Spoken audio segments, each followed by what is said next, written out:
Você já disse sim para evitar atritos? Já sentiu medo de recusar um convite, um pedido, uma tarefa? E com isso vem um receio de desapontar, desagradar as outras pessoas? Calma, isso não acontece só contigo. Você não é a única pessoa e é sobre isso que a gente vai falar nesse vídeo hoje. Seja bem-vindo, deixa um espaço para você se encontrar com mais gentileza. Todos nós, em alguma medida, já sentimos esse medo que é natural, né, de dizer um não, de recusar algum convite, e isso vir com alguma consequência ali negativa, né, alguma consequência mais aversiva da outra pessoa. Para algumas pessoas, obviamente, isso tem um peso, né, uma valência ali um pouco maior do que para outras. E junto com essa dificuldade de dizer um não, de recusar um convite, de recusar um pedido, a gente abre mão de um tanto de coisa para nós, referente às nossas necessidades, aquilo que a gente gostaria de fazer, né, no nosso dia a dia, na nossa vida, porque vai virando um acúmulo, né? A gente acaba dizendo sim ali, sim em cima de sim, e aquilo gera um turbilhão, um amontoado, né? Quase ali um cesto de roupa suja, né? Então vai enchendo. E quando a gente vê, a nossa agenda tá cheia, a gente tá sobrecarregada ali, exausta de tantas responsabilidades que a gente foi aceitando por medo, muitas vezes, da consequência ou daquilo que o nosso não traria ali para aquele vínculo. E no fim a gente se vê cheio de coisa pela dificuldade de ter colocado um não, de ter recusado ali, por realmente temer a consequência que viria junto disso. E se essa é uma grande dificuldade para você, se isso te acompanha já há um tempo, se isso já faz parte ali do seu dia a dia, da sua vida, isso pode estar ligado ou relacionado a um padrão de funcionamento chamado subjugação, onde a pessoa aprendeu a ter receio e medo de expressar os seus desejos, as suas opiniões, os seus interesses, pelo medo de uma possível rejeição ou de uma resposta negativa da outra pessoa, e para temer isso, ela acaba se submetendo aos desejos, à necessidade do outro. Isso implica, né, dizer sempre sim ali para o outro, e essa dificuldade de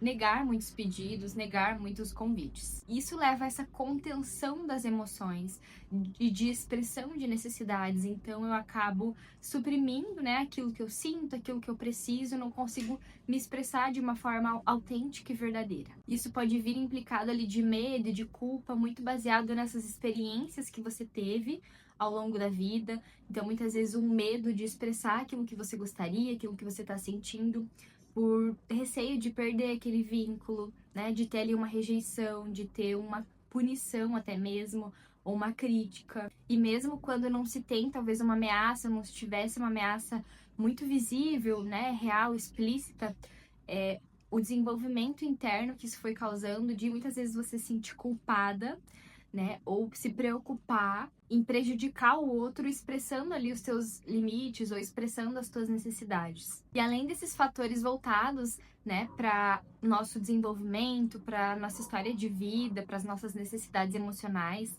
humanamente a gente também tem uma necessidade que é de estar em uma relação positiva, em uma relação agradável, de estar bem na conexão com o outro. A gente já faz isso há milhares de anos e a gente precisava viver em tribo, em comunidade, né, conectado ali com o outro, para isso garantir a nossa sobrevivência.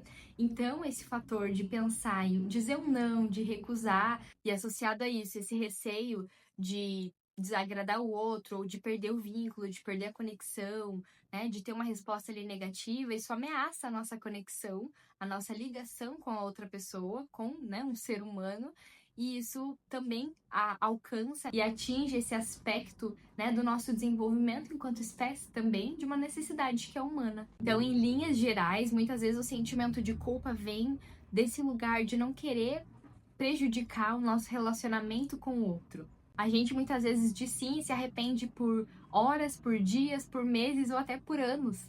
E quando, na verdade, um não ali que traria talvez um arrependimento ou um desconforto naquele momento, que é difícil, né, dizer um não e sustentar aquele não, isso gera desconforto, mas aquilo passaria porque a gente também estaria se incluindo talvez naquela decisão, a gente também estaria considerando as nossas necessidades, né, ao invés de só dizer um sim, né, imediato, e aquilo prolongar, né, uma frustração, faltas, né, por muito tempo. E essa é uma habilidade muito importante, a gente desenvolver essa capacidade de dizer não com firmeza, mas ao mesmo tempo com gentileza, ao ponto de conseguir equilibrar, né, essa nossa presença, essa nossa disponibilidade com o outro, mas também estar disponíveis para nós mesmos. Então, a primeira coisa pra gente pensar aqui nesse vídeo sobre melhorar essa habilidade de dizer não é que muitas vezes a gente confunde o pedido que a pessoa nos fez com o relacionamento que a gente tem com ela.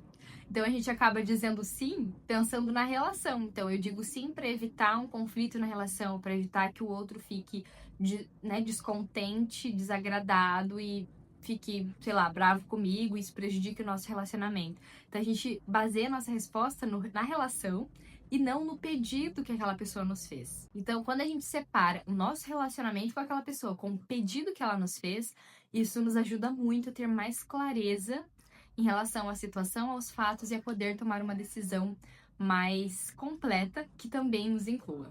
Um segundo ponto é a gente se concentrar naquilo que a gente estará abrindo mão se a gente dizer um sim para aquela outra pessoa. Na medida que a gente se conecta mais com as coisas que a gente estará deixando de lado, com as coisas que a gente estará suprimindo, né, e ignorando na nossa vida, na medida que a gente diz um sim, a gente também consegue pautar melhor as nossas escolhas de uma forma que inclua as nossas necessidades e que a gente não tenha que sacrificar tantas coisas na nossa vida em prol daquele sim. O terceiro ponto é dizer não sem necessariamente usar a palavra não. A gente pode recusar pedidos, a gente pode colocar limites sem necessariamente dizer um não tão direto. Um exemplo é: eu adoraria muito, mas nesse momento eu estou com a minha agenda lotada. Ou então, eu fico muito honrada por você ter lembrado de mim, mas nesse momento não tenho condições de te ajudar da forma que você precisa. Aqui a gente não tá dizendo um não e ponto, né? Não direto e puro. Mas a gente usa de outros recursos ou de outros argumentos para ao mesmo tempo colocar um limite e dizer para outra pessoa que a gente não vai poder assumir aquele compromisso.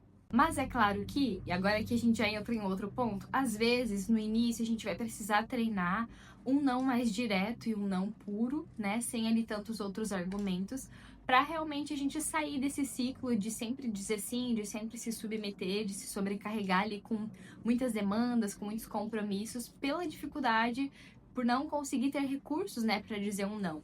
Então, se é o seu caso, se é muito difícil para você, se você tá começando a treinar, talvez no início um não, né, vai ser o que a gente vai conseguir entregar, e acho que já tá mais que suficiente pra gente conseguir colocar mais esses limites e também atender as nossas necessidades. Um outro ponto que dificulta ali a nossa prática do não é que a gente pensa e teme que a outra pessoa pense algo horrível de nós, que ela fique com uma reação muito desagradável, uma reação negativa. Isso pode sim acontecer em alguma medida. As pessoas, elas também vão se adaptando, se acostumando com a nossa prática de sempre dizer sim. Então, na medida que a gente começa a colocar limites, isso comove uma mudança também nas nossas relações. E no início a pessoa pode ficar irritada, frustrada, irritada, porque é natural, assim como a gente também não consegue às vezes ter aquilo que a gente gostaria, a gente vai ficar frustrado com aquilo, o outro também, na medida que faz um pedido, a gente recusa, ele também vai ficar chateado.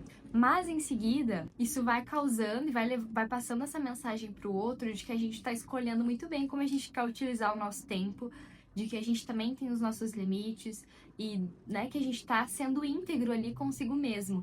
Então, isso também mostra pro outro como a gente quer ser tratado e como que a gente tá administrando de uma forma diferente a nossa vida. Esses são pontos aí que a gente pode pensar para melhorar a nossa prática de colocar limites, de saber quais coisas realmente valem, né, o nosso sim e valem ali o nosso compromisso, como que a gente pode se engajar, que recursos que a gente tem, se a gente tem condição de fato de dizer aquele sim naquele momento. E eu espero que isso contribua e te ajude a abrir um pouco mais as portas da tua vida para também dizer nãos que podem ser muito saudáveis para os nossos relacionamentos e para nossa relação conosco, com as nossas próprias necessidades. Às vezes, um sim prejudica mais aquela relação, então se eu digo um sim e eu não consigo me comprometer com aquele sim depois, isso também pode prejudicar a minha relação. Então, aquele receio que eu tenho de dizer um não, isso prejudica a relação, isso também vale, né, para os sims que a gente dá. Eu espero que isso te ajude, né, a pensar de formas diferentes e a ter mais recursos também para começar a fazer escolhas que também te incluam na sua vida. Esse vídeo te ajudou? Se sim, me conta aqui nos comentários, escreve pra mim como é pra você dizer não, né? Quais são as suas dificuldades, ou qual a principal coisa que você leva desse vídeo pra sua vida. Essa também é uma ótima forma da gente armazenar um pouquinho mais, né, os conteúdos que a gente absorve. Obrigada pela tua presença, um beijo e até a próxima!